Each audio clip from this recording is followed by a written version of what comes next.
ప్రపంచ దేశాలు మహాసముద్ర ఐక్యరాజ్య సమితిలో దానిలో భారతదేశం తరఫున ఒక్కడు పోతాడు ప్రతినిధి.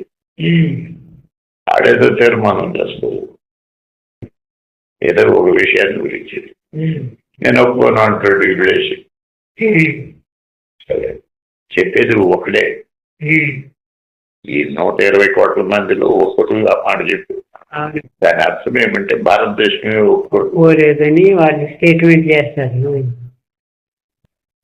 ఆ విధంగా నాలో నేనున్నాను అని అన్నప్పుడు నాలో ఉన్న నేను అంటే అర్థం ఏమంటే మొత్తానికి ప్రతినిధి, సకల సృష్టికి ప్రతినిధి నాలో ఉన్నాడు అని చెప్పినట్టు. ఆ ప్రతినిధి ఒక్కడు ఉన్నాడంటే మొత్తము ఉండాలని ఆటోమేటిక్. ఆయన ప్రతినిధి కనుకండి తాను నేను ఉన్నాడు కాబట్టి నేను అంటే ఒక పట్ట కాదు అర్థం, సకలానికి అని లెక్క. నేనంటే పట్ట ఒక్కడే అన్నప్పుడు సకలంలో ఒక్కడు ఉంటాడు. వాడే మళ్ళా ప్రతినిధి ఉద్యోగం వదిలేసి కాదు ఏడుకు వచ్చినట్టు 120 కోట్లలో వాడు అవుతాడు. మొత్తానికి ప్రతినిధిగా ఉన్నప్పుడు వాడి మాట మొత్తం మాట అవుతుంది.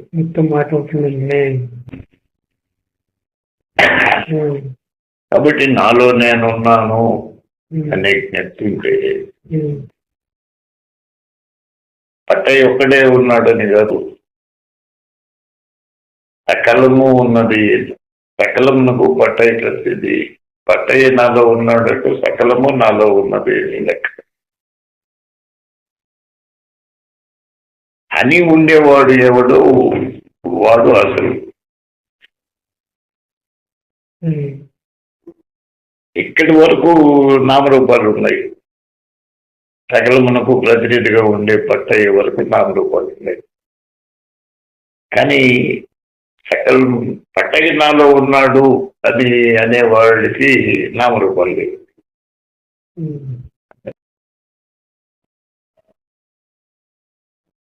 ఏమంటే సృష్టి అంతా కూడా పట్టయ్య ద్వారానే లెక్క ఉంది. పట్టయ్య లేనప్పుడు సృష్టి అవుతాయి.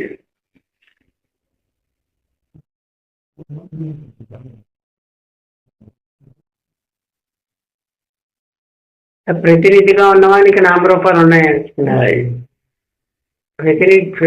ఆ ప్రతినిధి నాలో ఉన్నాడు అనే వాడికి నామరూపాలు లేవు. అది నేను అనేది మొదటి నామం ఆయనదని అంటున్నారు కదా, అది కూడా కాదండి. నా నామము నేనే, నా రూపము నేనే, నా శక్తి నేనే అన్నారు కదా. కాబట్టి నామరూపములు ఉన్నాయి. ఏదేదంటే అది నేనే, నామము నేనే, రూపము నేనే, శక్తి నేనే. ఆ నేను చెప్తూ ఉండేది ఏమిటంటే ఇక్కడ నేను అనబడే పట్టయ్య నాలో ఉన్నాడు అని అంటుంది. ఆ పట్టయ్య నాలో ఉన్నాడు ఉన్నట్లున్నదే అనేటప్పుడే పట్టయ్యతో పాటు మొత్తము లోపలే ఉంది, ఉన్నట్లున్నది. ఉన్నదా అంటే అది ఉన్నట్లున్నది కాబట్టి లేదు, కానీ లేదే లేదు. నేను నామం అంటే భగవన్నామం అంటే ఆయన పలికే ఆయన పలికే నామం అని చెప్తున్నాను. ఆయన పేరు నేను కాదు, ఆయన పలికేది నేను, మొదటి పలుకు నేను. కాబట్టి ఆ పలుకుని బట్టి మనం ఆయన లెక్క చేసుకోవాలి. నేననేవాడే నేను, కాబట్టి నా నామం నేనే అవుతుంది. నా రూపం నేను, నా శక్తి అంటే మొదటి పలుకు అన్నారు సమస్య. మరి భగవాన్ కూడా మొదటి పేరు అంటే మొదటి పలుకు అని అర్థం చెప్పారు కదా. అవును, ఆయన పేరు నేనేది కాదన్నారు. అంటే ఓంకారం అనేది రెండవది అన్నారు కదా, మొదటి పేరు నేను అని అర్థం చేస్తున్నారు కదా ఓం అనేది. కాబట్టి మొదటి పలుకు నేను అన్నారు. కాబట్టి ఆ నామము నా నామము నేనే. అక్కడ పలుకే అదే పలుకు, అదే నేను పలికేవాడు. పలికేవాడు, పలుకు, పలుకుబడేది అంతా నేనే అనేది లెక్క. నేనులోనే పలికేవాడు, పలుకుబడేది, పలుకు మూడు ఉన్నాయి.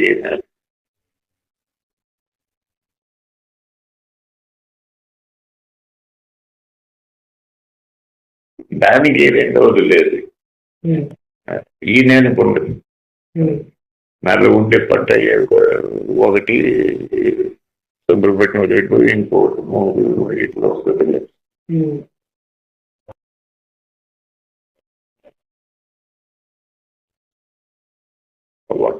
ఒకటి అనేటివి రెండు రకాలు ఉన్నాయి.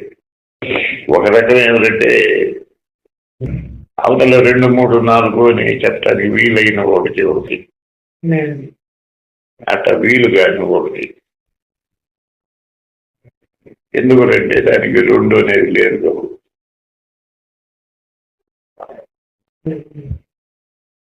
కాబట్టి దాన్ని అద్వైతం, రెండవది లేనిది అద్వితీయము అద్వైతం. ఉండి చెప్పుకుంటా పోతున్నారు, లేదు అసలు అవసరం లేదు, అవకాశం లేదు.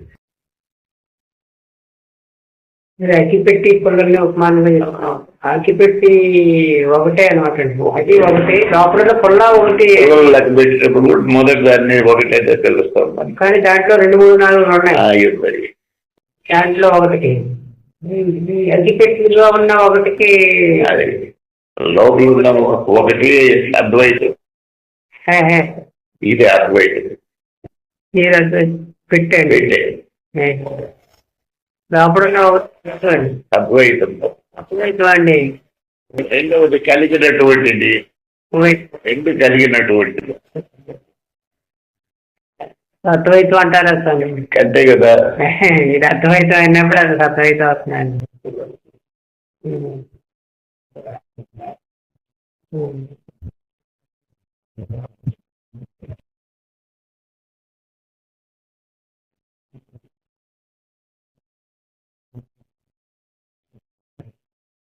ఎందుకు అడగండి.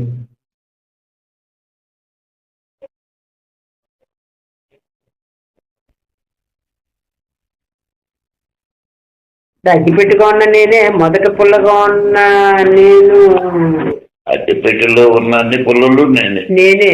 మొదటి పుల్లతో నేనని మొదలుపెట్టి నేను మొదటి నేను అని నేను ఒకే నేను లెక్క రాదంటారా? ఈ నేనే కదండి, అగ్గిపెట్టుగా ఉన్న నేనే కదా, మొదటి పుల్లగా ఉండి నేను అనేది కూడా అంటారు. కేవలం అగ్గిపెట్టిగా ఉన్న నేను, మొదటి పుల్లగా ఉన్న నేను మాత్రమే నేను కాదు, అన్ని పుల్లలు ఏదైతే ఉందో అది నేను.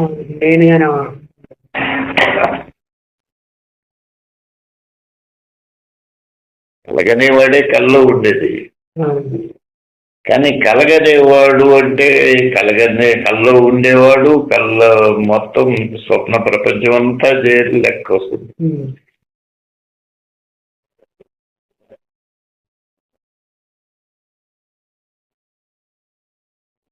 అంటే ఇక్కడ పుల్లలనే ఉపమానంలో అనేకంగా కనిపిస్తున్నాయి. ఇక్కడ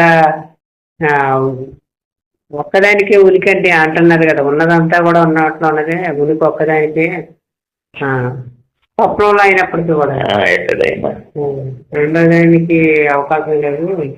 రెండవ దానికి కళలో అన్నీ ఉన్నాయి కదా, తాను దేనిలో లేడు అని అర్థం.